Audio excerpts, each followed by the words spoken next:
अस्सलाम वालेकुम दोस्तों, कैसे हैं? उम्मीद करता हूँ आप सब ठीक होंगे। अच्छा दोस्तों, इस वक्त दुनिया में जो डिफरेंट वार्स एंड कन्फ्लिक्ट्स चल रहे हैं, जिनका डेली इंपैक्ट आपकी और मेरी लाइफ के ऊपर आ रहा है, एनर्जी प्राइसेस की फॉर्म में, इन्फ्लेशन की फॉर्म में, और अब तो ये भी सुनने को आ रहा है कि गवर्नमेंट ऑफ पाकिस्तान या गवर्नमेंट ऑफ पंजाब शायद स्मार्ट लॉकडाउन बहुत बड़े शहरों में लाइक लाहौर और मुल्तान वीकेंड पे अप्लाई कर दे। तो ये जितने कॉन्फ्लिक्ट्स हो रहे हैं, तो बेसिकली मैं एक नटशेल में बयान करूँ तो, और फेब 24 2022 में जब रशिया ने यूक्रेन पे अटैक किया था, और almost after 80 years world war 2 के बाद जब पहली मरतबा यूरोप, स्पेशली जो ईस्टर्न यूरोप है, वो दोबारा एक जंग के दाने पर आया, और उसके बाद वो कॉन्फ्लिक्ट बढ़ता गया, और 4 साल हो गए वो कॉन्फ्लिक्ट चल रहा है। और उसके बाद 7 अक्टूबर 2023 में जब हमास ने इसराइल पे अटैक किया, और उसके बाद फिर वो कॉन्फ्लिक्ट्स का एक ना खत्म होने वाला सिलसिला जो वेस्ट एशिया है, जिसको मिडिल ईस्ट कहते हैं। Middle east basically colonial name है, असल नेम ज्योग्राफिकल देखें तो उसको वेस्ट एशिया कहते हैं। तो वेस्ट एशिया में जो ना खत्म होने वाले जंगों का सिलसिला शुरू हुआ, जिसकी आज चौथी कड़ी हमने देखी है, जब ईरान के ऊपर चौथी मरतबा अमेरिका एंड इसराइल ने जॉइंट अटैक किया, और उसकी फॉर्म रिटेलिएशन की फॉर्म में ईरान ने जो अरब बेसिस हैं गल्फ में, अरब कंट्रीज़ में अमेरिकन बेसिस उनके ऊपर अटैक किया, और इन रिटेलिएशन उन्होंने स्टेट ऑफ होर्मुज़ को ब्लॉक कर दिया, ये बेसिकली चोक कर दिया स्टेट ऑफ होर्मुज़ को।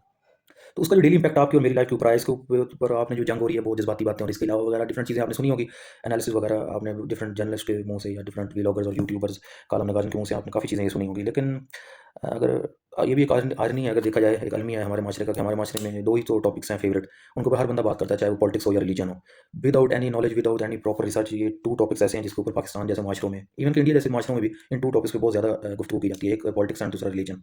तो इस वक्त जो वार जारी है, उसके ऊपर आपने डिफरेंट नैरेटिव सुने होंगे जर्नलिस्ट की ज़बानी, और मुझे बड़ा अफसोस होता है कि being the student of international relation, जब मैं अपने जर्नलिस्ट या इसके अलावा सारों की नहीं, मतलब कुछ की बात कर रहा हूँ, व्लॉगर्स या यूट्यूबर्स जो थंबनेल में बड़ा-बड़ा लिखते हैं कि 48 घंटों में इसराइल तबाह हो जाएगा, 48 घंटों में ईरान मिडल ईस्ट फतह कर लेगा, या 48 घंटों में ईरान घुटनों के बल पे आ जाएगा। इस तरह के मतलब कि एक सनसनीखेज़ थ्रिल टाइप, जिस तरह मूवी में थ्रिल होता है ना, उस तरह के जो थंबनेल्स होते हैं, और लोग उनको सुन रहे होते हैं, और हमारा माशरा बेसिकली लोगों को आइडिया नहीं होता कॉन्फ्लिक्ट के बारे में ना। इस बारे में मुझे बड़ा अफसोस होता है, हमारे पढ़े लिखे जो लोग भी हैं, वो भी ऐसे इस तरह के लोगों को सुनते हैं, जिनको बेसिक ज्योग्राफी का भी नॉलेज नहीं होता, जिनको यही नहीं पता कि बाब अल मंदब कहाँ पे है, स्ट्रेट ऑफ होर्मुज़ कहाँ पे है, स्ट्रेट ऑफ मलाक्का कहाँ पे है, कौन सी पर्शियन गल्फ कहाँ पे है, अरेबियन गल्फ कहाँ है, गल्फ ऑफ ओमान कहाँ पे है, कोई बेसिक नॉलेज भी नहीं होता, और वो आपको बता रहे होते हैं कॉन्फ्लिक्ट किधर चल रहा है। तो being the student of international relation मुझे बड़ा बुरा लगता है और बड़ा अजीब सा लगता है। तो मैंने उर्दू ज़बान में, हमारी लैंग्वेज होगी या इंडियन, जिस तरह वो बोलते हैं, हम समझ तो लेते हैं वो क्या बात करना चाह रहे हैं और हम क्या करना चाह रहे हैं। तो इन दोनों लैंग्वेज में मैंने बहुत कम ऐसे लोगों को या ऐसे इंटेलेक्चुअल्स को पाया जो वाक़ई प्योर सेंस में जो एनालिसिस करते हैं, या कंपैरेटिव एनालिसिस की जिनके अंदर एक कैपेबिलिटी है, वो बहुत कम लोग हैं।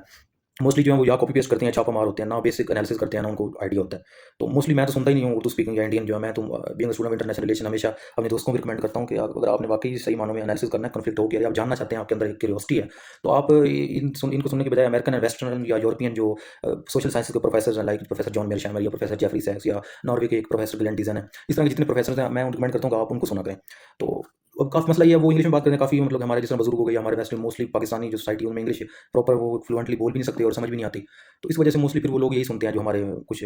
ऐसे थंबनेल्स बने होते हैं, इस तरह की वीडियोज़ को सुनते हैं। तो इस वजह से being student of international relations, मैंने ये फैसला किया, ये सोचा कि क्यों ना, अगर इस तरह के लोग जिनको बिल्कुल बेसिक ज्योग्राफी का नॉलेज भी नहीं होता, वो आपको बता रहे होते हैं कि कॉन्फ्लिक्ट क्या चल रहा है, क्या हो रहा है, और बंद सुन के बंदे को शर्म भी आ रही होती है, हंस भी रहा होता है। इस तरह मौला अली इस्लाम का फरमान है कि दुनिया दिन ब दिन बद से बदतर होती जा रही है। एक वो बुरे लोगों की ज़्यादती की वजह से नहीं, मतलब बुरे लोग ज़्यादा नहीं हो गए, बल्कि अच्छे लोगों की खामोशी की वजह से। तो इस तरह बहुत हमारे पढ़े लिखे, मैं पर्सनली ऐसे लोगों को जानता हूँ जो इतना अच्छा आपको समझा सकते हैं, लेकिन वो कुछ कैमरा शाय हैं, वो कैमरे के सामने नहीं आते, या कैमरा ऑन हो जो उनसे बोला नहीं जाता, तो वो बहुत ज़्यादा मतलब कि इस तरह शाय टाइप फील करते हैं, तो वो आपको नहीं बता सकते, ना वो आते हैं इस तरह कैमरे में। तो मैं अक्सर अपने दोस्तों को भी कहता था कि आप ये काम शुरू करें सोशल मीडिया पे, Facebook, YouTube, social media, main stream media से हटकर जितना है आप इन चीज़ों को बताएं, आप इंटरनेशनल रिलेशन स्टूडेंट, आप बताएं कॉन्फ्लिक्ट कैसे चल रहा है, कॉन्फ्लिक्ट तक ये किस तरफ जा रहा है, इसका सही एनालिसिस करें ताकि लोगों को पता तो चले। लेकिन वो बस डिफरेंट, किसी को क्या काम है, किसी को क्या है, कोई कैमरा शाय है, वो इस तरह की बात नहीं करते, ना बताते हैं। तो मैंने कहा चले मैं एक चीज़ का आगाज़ करता हूँ, एंड अगर आप लोग लाइक करेंगे तो मैं रोज़ाना जितने कॉन्फ्लिक्ट्स दुनिया में चल रहे हैं, स्पेशली जो इस time middle east, west Asia में जो ईरान का क्राइसिस चल रहा है, और उसकी वजह से इन लोगों को अभी तक अंदाज़ा भी नहीं है, लोग सिर्फ जज्बाती बातें सुनते हैं। अगर ये कॉन्फ्लिक्ट ऐसे ही चलता रहा और स्ट्रेट ऑफ हॉर्मुज़ बंद रहा, या इन केस अल्लाह माफ़ करे, गॉड फॉरबिड, मेरे मुँह में खाक, अगर अमेरिका एंड इसराइल ने ईरान की एनर्जी जो फैसिलिटीज़ हैं उनके ऊपर अटैक किया और उनको तबाह कर दिया, और इन रिटेलिएशन ईरान ने पूरे गल्फ की एनर्जी को तबाह कर दिया। मतलब सिंपल क्या है कि ईरान की स्ट्रैटेजी है कि हम तो डूबे हैं सर, हम तुम्हें भी ले डूबेंगे। ईरान ने इस वार की कीमत जिस तरह सेट कर दिया ना, कि अगर हम गए तो फिर पूरी दुनिया, लोगों को अंदाज़ा भी नहीं है कि अगर ये